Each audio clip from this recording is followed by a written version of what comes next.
इस कहानी की शुरुआत एक लड़की की डेड बॉडी को दिखाते हुए होती है जिसका के नाम एना फ्रेज होता है और वह एक पॉपुलर एक्ट्रेस थी जिसकी अचानक से एक पार्टी में डेथ हो जाती है। इसके बाद हम एवान और हाबी नामक दो लड़कों को देखते हैं। वह अपने दोस्त पाव से मिलने के लिए आए होते हैं जो कि एक हॉस्पिटल में काम करता है, क्योंकि इन तीनों को एक पार्टी में जाना था मगर अभी पाव की शिफ्ट खत्म होने में 1 घंटा बाकी था। तो वह लोग बाहर चले जाते हैं और दारू के शॉट्स लगाने लगते हैं और एना फ्रिज की बातें चलने लगती हैं। तो उसकी दोस्त उसकी डेड बॉडी देखने के लिए बोलते हैं तो पाव मना करने लगता है क्योंकि ऐसा करना काफी ज्यादा रिस्की था जिससे कि उसकी जॉब भी जा सकती है। मगर रिवान के काफी ज्यादा जोर डालने के बाद वह राजी हो जाता है। वह काफी खूबसूरत एक्ट्रेस थी जिस वजह से कि रिवान उसे देखना चाहता था। तो हावी भी इनके साथ चलने के लिए मान जाता है। पाओ अपनी जॉब को रिस्क में डालकर उन दोनों को मुर्दा कर ले जाता है और एक लाश के सामने जाकर खड़ा हो जाता है। जब वह उसका कवर हटाता है तो वह लोग डर जाते हैं क्योंकि वह एना फ्रेज नहीं बल्कि एक बूढ़ी औरत की डेड बॉडी थी। पाओ उनसे मजे ले रहा होता है मगर फाइनली वह एना की बॉडी के पास जाता है और उसका कवर हटा देता है। वह काफी ज्यादा खूबसूरत थी जिसे देखकर के रिवान की नीयत खराब होने लगती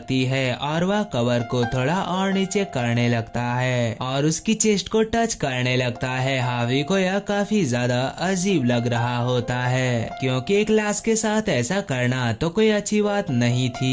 पर रिवान हावी को भी उसका चेस्ट छूने के लिए मना लेता है। रिवान के अंदर का शैतान जागने लगता है और अब वह उस डेड बॉडी के साथ इंटीमेट होना चाहता था। हावी उसकी बातों के लिए एग्री नहीं करता तो पाव कहता है कि उसने पहले भी एक बॉडी के साथ सेक्स किया है। वह 18 साल की थी। रिवान कहता है कि हमें ऐसा मौका फिर कब मिलेगा कि किसी फेमस इंसान के साथ हमें सेक्स करने को मिले। हावी उनकी बातें नहीं मान रहा होता है मगर वह सभी हावी के दोस्त थे, भले वह कुछ ना करे मगर उसे साथ तो देना ही था। वह लोग फिर ड्रग्स लेते हैं और हावी और पाओ एक अलग रूम में चले जाते हैं और वहाँ इवान आयना की बॉडी के साथ इंटीमेट होना शुरू कर देता है, या फिर कह सकते हैं कि वह उसका रेप करना स्टार्ट कर देता है और इवान के करने के बाद फिर पाव करने के लिए जाता है। और जब वह उस डेड बॉडी के साथ इंटीमेट हो रहा होता है वह जिंदा हो जाती है मगर अभी पाव को नहीं पता था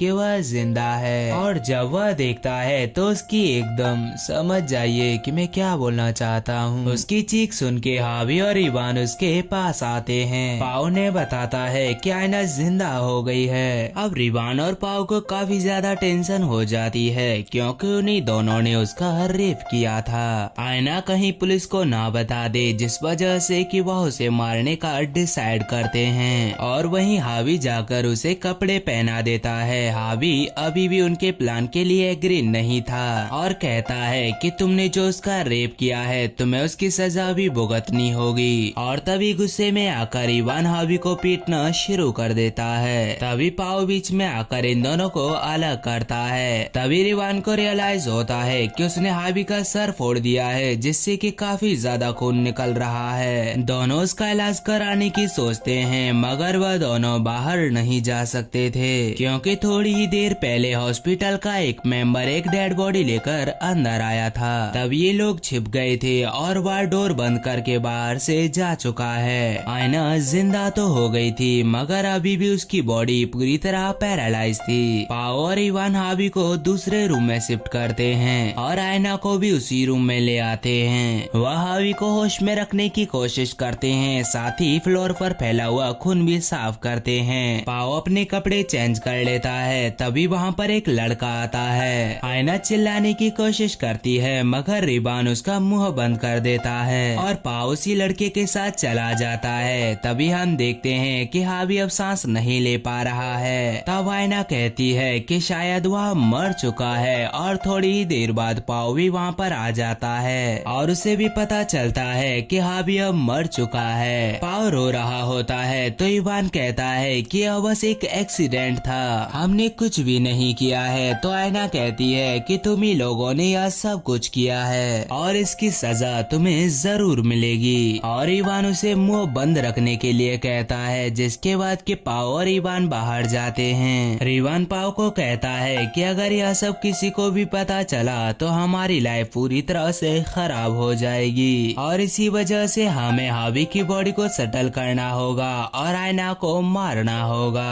और तभी आयना अपने स्ट्रेचर से गिरकर हावी की बॉडी के पास जाती है और उसका फोन निकालकर किसी को फोन मिलाने की कोशिश करती है, मगर तभी रिवान वहाँ पर आ जाता है और उसे फोन छीन लेता है। और जब वह कॉल हिस्ट्री चेक करता है तो उसे पता चलता है कि उसने किसी को कॉल लगाया था, मगर बात नहीं हो पाई। अब पाओ और इवान आयना को कहीं और लेकर जा रहे होते हैं। तभी हावी का फोन बजने लगता है जो कि इवान के पास होता है और जैसे ही वह कॉल उठाता है तो आयना फादर हेल्प मी चिल्लाने लगती है, मगर तभी पाओ उसका मुंह बंद कर देता है। जब उस टाइम आयना ने फोन लिया था तो उसने अपने फादर को कॉल की थी, तो रिवान उनसे कह देता है कि यह एक रॉन्ग नंबर है जो कि गलती से लग गया है। इवान गुस्से में आयना को एक थप्पड़ मारता है और कहता है कि तुम कुछ देर पहले एक लाश थी और कुछ देर बाद भी एक लाश ही बन जाओगी। और इतना कहकर वह बाहर कंटेनर लेने के लिए चला जाता है हावी की बॉडी को ठिकाने लगाने के लिए। और पाओ आयना के हाथ पर बांधना शुरू कर देता है, तो आयना कहती है कि तुम्हें इवान की बातें मानने की कोई भी जरूरत नहीं है, उसी ने ही हावी का खून किया है, वह एक नंबर का झूठा इंसान है। मगर पाओ उसकी बातों को नहीं मानता, तो आयना कहती है कि जब तुम उस टाइम उस लड़के के साथ चले गए थे तब इवान ने ही हावी का गला दबाकर उसे मार दिया था। पाओ थोड़ा सोचता है और फिर आयना के मुंह पर टेप लगाकर वहाँ से चला जाता है। वह हावी की डेड बॉडी को साफ कर रहा होता है और इसी बात का फायदा उठाकर आयना वहाँ से खिसकते हुए आगे चली जाती है। और जब रिवान कंटेनर लेकर आता है तो वह बताता है कि आयना वहाँ से गायब है, तो वह दोनों से ढूंढने लगते हैं और आयना खिसकते हुए एलिवेटर के पास आ जाती है और वहाँ से निकलने लगती है कि तभी वहाँ पर इवान आ जाता है और एलिवेटर का दरवाजा बंद होने से रोक लेता है और आयना को घसीटते हुए वापस वहीं पर ले आता है। पाओ इवान से पूछने लगता है क्या तुमने हावी को मारा था, तो इवान कहता है कि हाँ वह एक एक्सीडेंट था। तो पाओ कहता है नहीं, तुमने उसका गला दबाकर उसे मारा था। तो रिवान थोड़े हिचकिचाते हुए कहता है कि तुम आयना की बातों पर भरोसा करना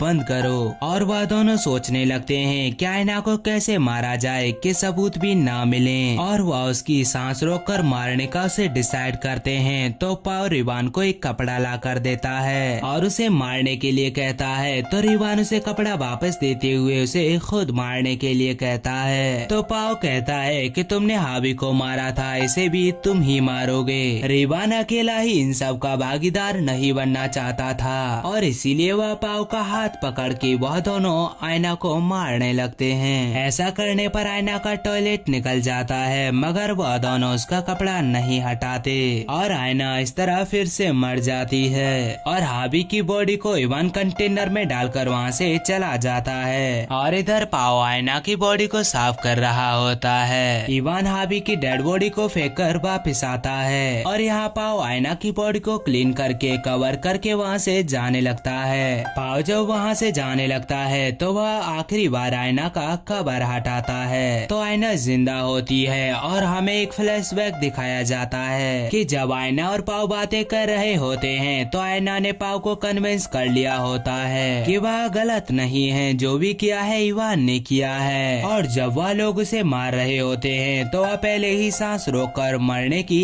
एक्टिंग करती है। अब क्योंकि वह एक एक्ट्रेस थी जिस वजह से कि वह मरने का रोल काफी अच्छी तरीके से निभाती है। और तभी वहाँ पर इवान आ जाता है और वह दोनों वहाँ से जाने लगते हैं। तब इवान देखता है कि उसके पर्स में उसका आईडी कार्ड नहीं है और वह वापस मुर्दा घर में जाने लगता है। पाओ से रोकने की कोशिश करता है मगर वह रुकता नहीं है और जैसे ही वह अंदर जाता है तो उसे आयना जिंदा दिखाई देती है और वह समझ जाता है कि पाओ से मिला हुआ है और वह पाओ का गला दबाने लगता है, मगर पहले ही उसने अपने एक दोस्त को मार दिया होता है जिस वजह से कि वह उसे छोड़ देता है। मगर तभी आयना उसके गले में कैंची मारकर उसका गला फाड़ देती है और वह कुछ ही देर में मर जाता है। तो पाओ कहता है कि हमें ऐसा नहीं करना चाहिए था, मगर तभी आयना कैंची से उसे भी मार मार कर उसे भी मार देती है और वहीं पर बैठ बढ़ जाती है, जिसके साथ कि यह मूवी यहीं पर खत्म हो जाती है। तो दोस्तों आप इस मूवी में देखते हैं कि कैसे लड़कियां जिंदा तो सिर्फ है ही नहीं, मगर कुछ अबसी दरिंदे मरने के बाद भी उन्हें नहीं छोड़ते हैं। तो दोस्तों यह थी कहानी the corpse of Anna Fritz movie की। उम्मीद करता हूँ आपको यह वीडियो जरूर ही पसंद आया होगा।